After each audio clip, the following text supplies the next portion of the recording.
Oh, yeah. It's a film. It's a gay love story about an Anglican, or I think in America they call Episcopalians. He's a Episcopalian preacher or vicar, which I think is a British term, and he wants to marry his Samoan boyfriend in the church. And although the Anglicans allow blessings, they don't allow a full wedding. So he decides to go ahead anyhow, and news of this gets out. It becomes a big international story, and God has to intervene. And that's basically it. The Jason's his boyfriend, and Jason's nephew arrives from Australia and is an unusual character. It's in Samoan culture, there's a thing called whakawhine, which I guess the closest comparison would be trans, but it's more complicated because it's a cultural thing that goes back before colonization. And Billy, the character calls Billy, and so Billy sprinkles all sorts of interesting things through the course of the film. I don't want to give away the ending, but that's what it's about. Oh, look, I grew up in New Zealand, and I was brought up in an evangelical church, Seventh-day Adventist, and in fact, at the time I struggled. I knew I was gay, and the church taught it was a sin. And I actually went off to become a preacher at one point, with the idea that if God made me straight, then maybe, I'd be a preacher. But that didn't work. So I went off and became a filmmaker. But I was aware of the effect of religion, throughout my life. I kept an interest in it, and I think it's, I see so many young people struggling still to this day, 40 years later. And despite the fact that so much has happened now in terms of acceptance and, the possibility of marriage, many religions still suggest that being gay is a sin. And that doesn't do a lot for your self-esteem. I see it rip families apart in New Zealand. In the Pacific community, it's even more conservative and taboo. So that was a sort of personal experience. And then over the years, I've worked in the field, and I mean, people like I think it was Gene Robinson, the American first gay bishop to be ordained.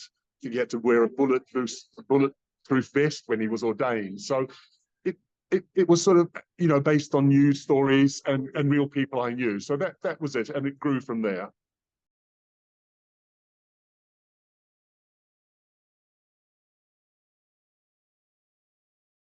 Look, it's interesting. It's been a real battle to get the film out, to people. I mean, and I'm really pleased you liked it. And when people have seen it, often they're moved, and a number of particularly people of faith and and a number of gay clergy have seen it and said, "Oh, this is our story. This is our story."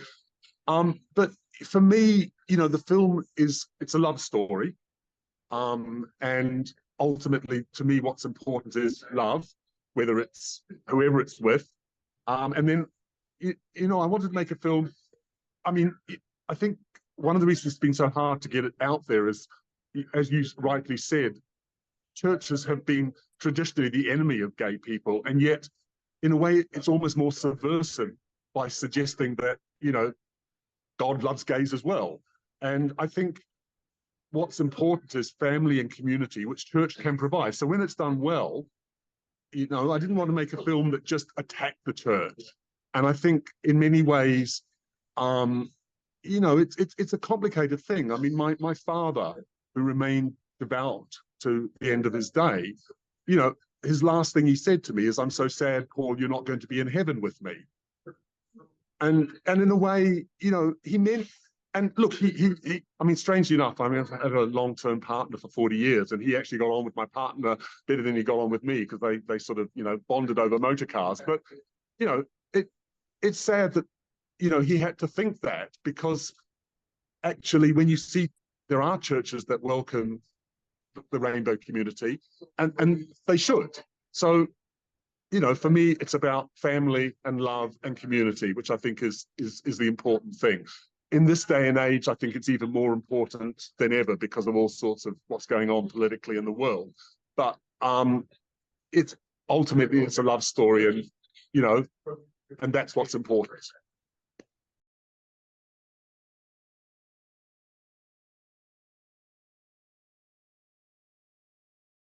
Yeah, look, I mean, in fact, my producers who are Samoan, and the writer Diana, who I work with, is Samoan, and they would be better to talk about this than me, but I can definitely, you know, obviously I know it and understand it. I mean, Whakawhine is, you know, two gender or you know, whatever the, I forget what the right term is actually. Twin spirit, two spirit, two spirit. It, it throughout the Pacific, most of the Pacific, you know, it's not just Samoa, but most of them have a version of this. And it very much goes back culturally to before, you know, before missionaries came.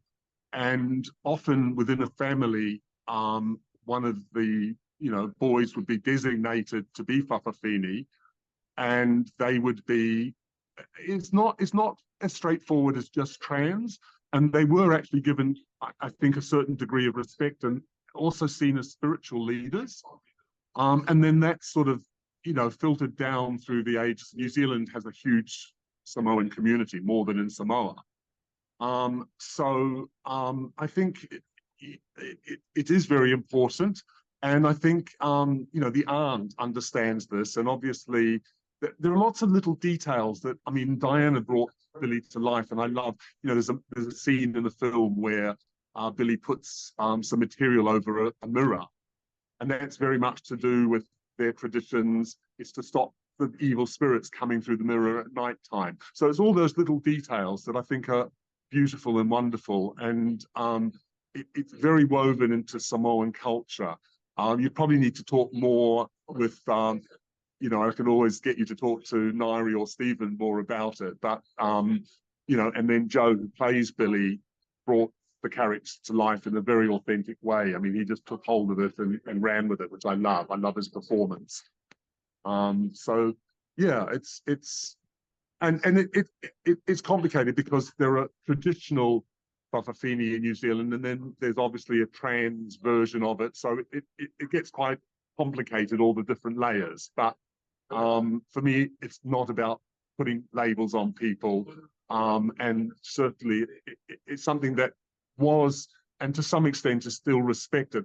I think a lot of Whakawhine don't think of themselves as gay, even. So it's quite a, you know, it's quite an unusual and quite an interesting,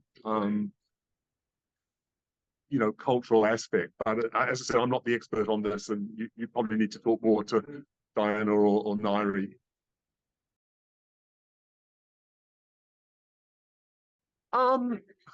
Well, I mean, you know, and again, you don't want to give the ending away. And I mean, the wonderful thing is, you know, Billy says, I'm an angel, and keeps saying I'm an angel.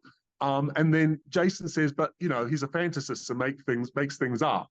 So in many ways, and I think that's one of the things, even Peter, in terms of, you know, faith, and you know, Peter is skeptical, whereas Jason has this blind faith, which I think is important. And Aunt Nola completely and utterly gets it and understands it. So in a way, you know, Billy represents God in the film. Let's just leave it at that. I mean, whatever you want to say, Billy represents God, which I love, because you've got this slightly outrageous, wonderful character, larger than life. Billy's based on hundreds of wonderful people I've met over the years. I've worked in, you know, with all sorts of, my first film was about a drag queen in the UK, and I met so many wonderful people. And so, you know, I just love it that Billy is God's representative in this film, which is full of clergy, bishops, and vicars, and yet it's the somewhat naughty, colourful character that's God's messenger.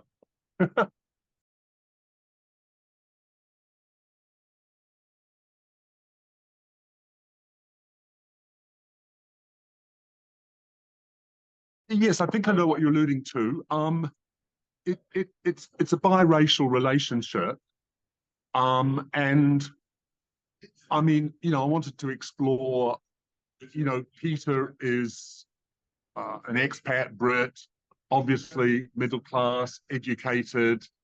Um, Jason is, you know, an ex-prisoner, you know, in the old-fashioned terms, you know, the classic rough trade, if you want to use that term. but there's also an interesting dynamic because, in a way, Peter the vicar has flaws, which I think feeds into, obviously the drama around what the issues around, when the story blows up, it puts pressure on their relationship, and the flaws in those relationships come to the forefront. And in many ways, it's Peter's journey that I think is bigger. And he, there's a line in the film, where they're breaking up, and there's a very one of the things I really love is when I've seen it at the cinema, people actually gasp at the line where Peter says the line. He says, "What life did you have before I met you?"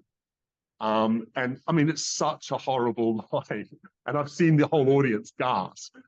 And then just a few lines later, Jason says, "You have a lot to learn." And by the end of the film, he has learned. He's lost a lot, Peter. I don't want to give the ending away. So it is about that dynamic, and that's based on my, Jason was based on a good friend of mine, and to some extent, but also, dare I say it, my own relationship, my partner I've been with for 40 years, but I'm probably Peter and he's probably Jason. And I know when I first met him, I could be pretty patronizing. And I think, and I've learned so much from, accepting that. And so, yeah, it's one of the things that I think I've tried to explore. And I think people do get that. It's lovely to see them understanding that, because it is a love story and they've been together for 8 years. But it's the drama over what happens when the story about the marriage gets out that brings all the. And if you look at the details in the film, there's a few dotted Samoan artifacts around, but it's Peter's world, and he hasn't really. And again, Billy. There's the lovely scene at the dinner scene where Billy's picking up the odd object and Peter's sort of nodding knowingly and doesn't really, whereas, and it's these cultural things that I wanted to touch on. And I think, again, one of the things that I'm so thrilled about is, this has been an amazing, we made the film for no money. The budget is literally, and everybody but I got an amazing team and crew that just love the script. And my producer, who's in there watching it at the moment, is Samoan, and it has an authenticity, and I just love that it really, I love the fact that, and everybody involved was very brave. Maureen, who plays the aunt, and I think I love the aunt character. Maureen is a devout Mormon, and she said, like, I'm going to get attacked for this, and I struggle with it because my church teaches, but it's such a beautiful script. And I know within my own family, I've seen the pain that this causes. I see it throughout our community. I want to do this. And, her performance is beautiful. At one point, she had the whole crew in tears. And Nick, who plays Jason, his family were dead against him getting involved. Actually, I'm not quite sure about that, but I know Diana, the writer, co-writer, her family were they were all brave to take it on because it's such a, within the Pacific community. It's still illegal in most of the islands, Samoa, Fiji, Rarotonga. It's still illegal to be gay. And that's very much to do with the church and tradition and,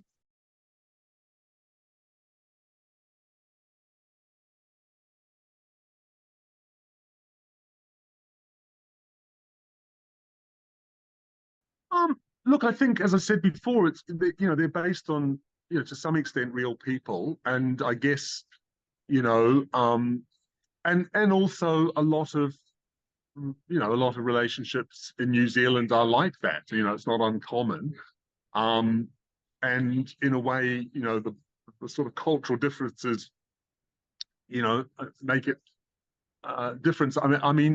It has always been. Jason was always somebody, he's based on a good friend of mine who had been in jail and now works he works in rehab actually, but runs a lot of sports for people and things like that. And Peter, I've done a lot of work with different religious programming over the years, quite, liberal and obviously, And I guess to some extent, you know, as I said, Peter's probably me at times, you know, wants to change the world, wants to make films. And, you know, sometimes the relationship suffers. There was a wonderful film years ago with Barbara Streisand called, what was it, The Way We Were? And was it The Way We Were? Yeah. And I love that film because that was very much about the sort of like, maybe that was an influence in the back of my head. I don't know. But, you know, that sort of, although I think in that case it was reversed. It was the Streisand character who was the sort of political activist, wasn't it? But you know, but I think, you know, people who are career minded, and you know, Peter's a good guy, but you know, his causes, you know, and I think the relationship he had even with his daughter. I mean, the other thing that is interesting is Peter had been married, you know, and happily married. And I meet a lot of men in there, you know, who realize they're gay or become gay or fall in love with a guy late in life. It doesn't always, you know, and I also was very adamant, you know, Peter didn't struggle to come out. He fell in love with the guy after his wife died. And I think that's, again, that's somebody I knew that happened. And I think that's lovely, and you know, not putting people into boxes and labeling people. So yeah.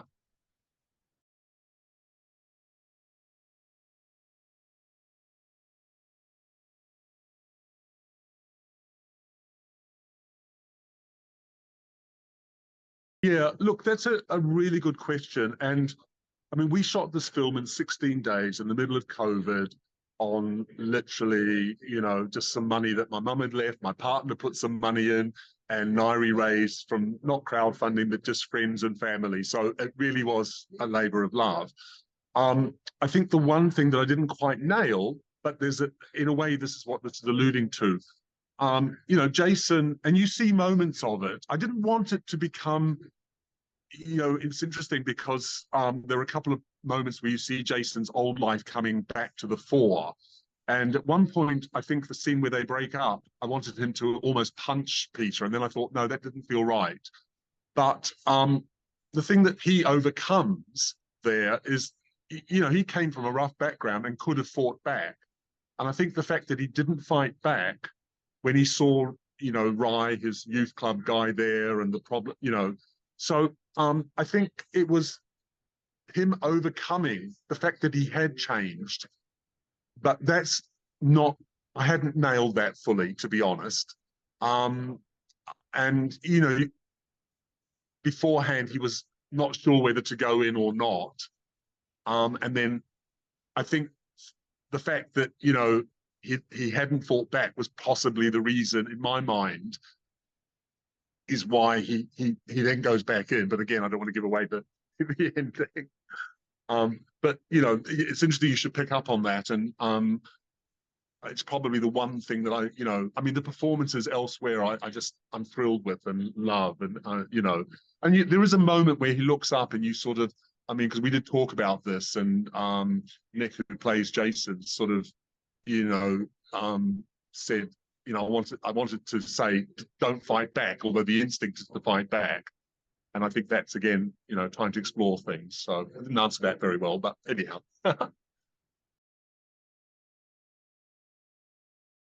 Well, ooh, look, there was a really interesting, this is a huge question. And in the Q&A, actually, not yesterday, the day before, somebody asked about, you know, how do I see things going in the future? And particularly here in this country, not so much in LA, but I'm very aware, I follow American politics. And I mean, you've got this sort of all sorts of crazy things happening. You know, there's an old thing about church and state should be kept separate. And, you know, and I hasten to add that that is even stated within the Bible. You know, from my days of studying to be a preacher, I think there's a saying, something about, you know, give to Caesar what is due to Caesar. And, you know, it's very much, there is an actual reference in the Bible where Christ says, you know, don't mix them. And I think it's very dangerous when people try and mix church and state. And I think that's what's happening here in this country. I see it seeping into New Zealand. You know, we have the whole evangelical movement. who then try and impose. And, I think, you have to respect people and respect their faith. And my parents remained deeply religious to the end. And yet somehow, more so my mum, managed to accommodate and in a way embraced my partner. And it was wonderful. My dad struggled with it, as I said, till the end. So I think it is possible. And I think, when the church community works, I remember years ago I was doing a documentary about a wonderful trans scientist called Joan Roughgarden. And we filmed in a Episcopalian church in San Francisco, which was just, there was a gay choir and it was just colorful and amazing. But I remember I was talking to an old guy at the end. He asked what we were filming about. And he said he'd been coming to the church for years with his partner. His partner had sadly passed away a year ago. And he said, but I still come in the church, still say prayers for him. And it's just, and that's what it should be, So I just hope that I call myself a spiritual atheist. I'm not any longer, I don't have any particular, but I think the idea of community and faith and belief is good. It's also, the other theme within the film, this is going off the subject slightly, but I'm trying to work out a way of bringing it back to your question. But the other theme was to do with rituals and symbols. And I think, we have a christening, we have a wedding, we have a funeral within the church. And, a wedding, what is a wedding? I mean, you can go to a registry office and get married. But I remember for so many, for years, I remember even myself arguing, weddings are to do with, the heteronormative view of the world and the misogynist, there's all sorts of arguments against. And then when it was suddenly possible to get married, all these people rushed out and all my gay friends were rushing out getting married. And I even, for immigration purposes, because I'm back in New Zealand, I had a little civil partnership, because at that point it was just civil partnerships with my partner. And even then, I suddenly found myself being moved. It was sort of like a statement. We had a few friends. So it's about symbols and the idea of something greater, whether it's spiritual or just faith or just the sheer ceremony, gives it importance. And I think that's something, again, where, religion can be wonderful and uplifting and fantastic. But when it's mixed with politics, it becomes about oppression and power, and that's very sad. And I worry where that's heading in this country and elsewhere. But that opens up probably a bigger subject.